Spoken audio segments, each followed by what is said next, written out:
Trials, a Kennedy and the economy are among the variables to consider. It's divisible by 4. It's a leap year. It's a Summer Olympics year. It's a presidential election year. Happy New Year? Whether the 2024 presidential election cycle brings you dread or excitement, there's no doubt that the table is set for an extraordinary year. The potential for political turmoil has rarely seemed more obvious. Voters are deeply dissatisfied with the direction of the country and their options for president. President Biden's approval rating is lower at this stage than for any president in the era of modern polling, dating to the 1940s. His likely opponent faces several criminal trials. Waiting in the wings, there's an independent candidate with the last name Kennedy. The Democratic convention is even in Chicago. Here are just a few of the big topics that will shape the 2024 election. Can Nikki Haley win a state? Of all the items on this list, this is probably the least consequential. But it is first up on the calendar, with the early primary contests just a few weeks away, and a Haley win in New Hampshire or South Carolina is neither impossible nor irrelevant. Heading into the holidays, surveys showed Ms. Haley approaching or exceeding 30% in New Hampshire, putting her closer to an upset than it might look, given the volatile nature of early primaries. Her path to victory in New Hampshire is still fairly narrow. Her recent stumble in answering a question about the cause of the Civil War may halt her momentum. And even if she does defeat Donald J. Trump in the state, it's hard to see her posing a serious threat to win the nomination, given the relatively narrow, factional character of her appeal. But if she regained her footing and did manage to pull off an upset in New Hampshire or South Carolina, it would still carry symbolic significance. It would be a reminder that the not-Trump wing of the Republican Party, while diminished and weakened, was still around. It would be a visible crack in Republican support for Mr. Trump, and it would happen just weeks before his scheduled trial in March. There's a possible chain of events in which the combination of a trial and a Haley win winds up mattering more than we might guess today. The trial of Donald J. Trump. Maybe the criminal trial of Mr. Trump will not go down as the greatest political spectacle of our lives or something similarly grandiose, but it's hard to think of anything like it that's ever been scheduled on the political calendar. The trial promises to be the political center of gravity for the first half of the year, with the federal election subversion trial scheduled to begin on March 4, the day before Super Tuesday in the GOP primary, and then possibly lasting through the heart of the primary season. Although delays are possible, it is hard to believe that a trial, in itself, will do grave political damage to Mr. Trump. After all, he endured the indictments unscathed. And he would probably amass enough delegates to win the Republican nomination even before the jury issued a verdict. The preponderance of Republican delegates will be awarded within a month of the start of the trial if it begins as scheduled.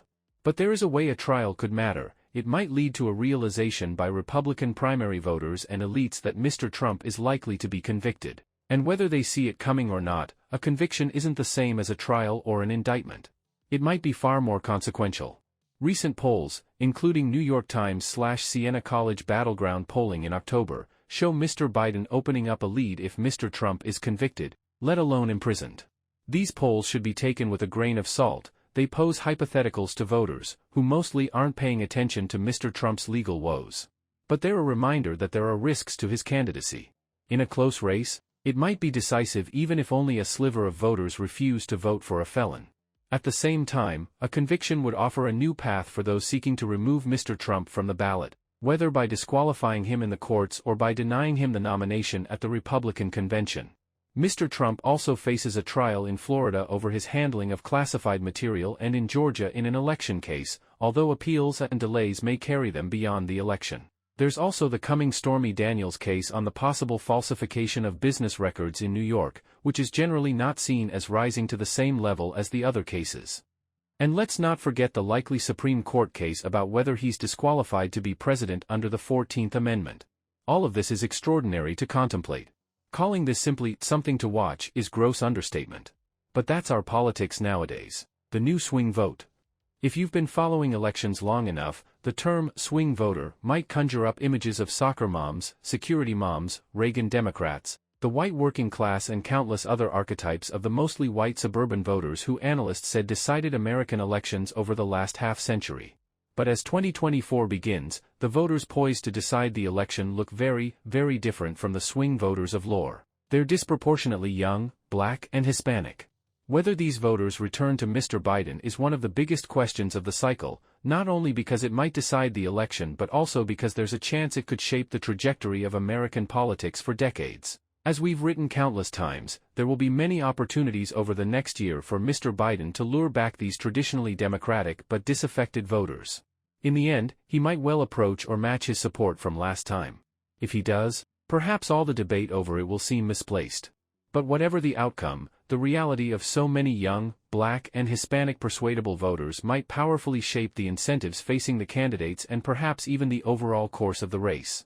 For the first time, there's a straightforward case that Democrats and Republicans alike have an incentive to focus more on Black, Hispanic and young voters than on white working-class voters.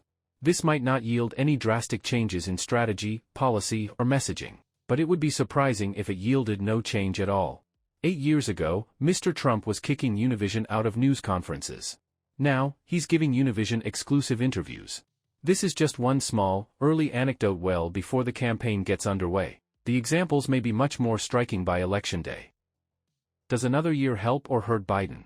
In many ways, the outlook for Mr. Biden in 2024 ought to be bright. The economy seems as if it's finally about to land softly. His opponent is set to go on trial. And the voters he needs, young, Black and Hispanic, are the kinds of voters who Democrats would usually think are easiest to win back to their side. All this might ultimately propel Mr. Biden to re-election. Many incumbent presidents have gone on to win under fairly similar circumstances, with the help of a polarizing campaign and a growing economy.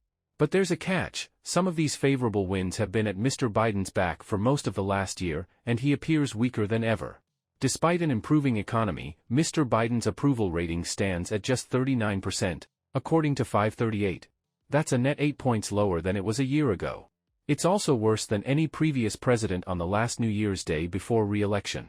Satisfaction with the country is about as low as it was in 1980, 1992, 2008 and 2020 years when the president's party was defeated. One possibility, of course, is that it's just a matter of time. The economic news has only turned unequivocally positive over the last few weeks or months. Consumer confidence is still below average, but it appears to be improving. That might start to help Mr. Biden's ratings. If you squint at the numbers, you could argue it has already begun to do so. His approval rating is up about 1.5 points over the last 3 weeks. Unlike most presidents seeking re-election, Mr. Biden has also been hobbled by persistent questions about whether he should be the party nominee. Democrats have spent more time ruminating about his age than defending his record. His party will presumably put its doubts to the side and rally behind him once he secures the nomination over the summer. Maybe that's when he'll finally rejuvenate his support. But the other possibility is that time is not on his side. It might even be part of the problem. The president gets older every day. To the extent his age, stumbles and stutters explain why voters lack confidence in his leadership and the direction of the country, there's not much reason to expect it to get better. It might get worse.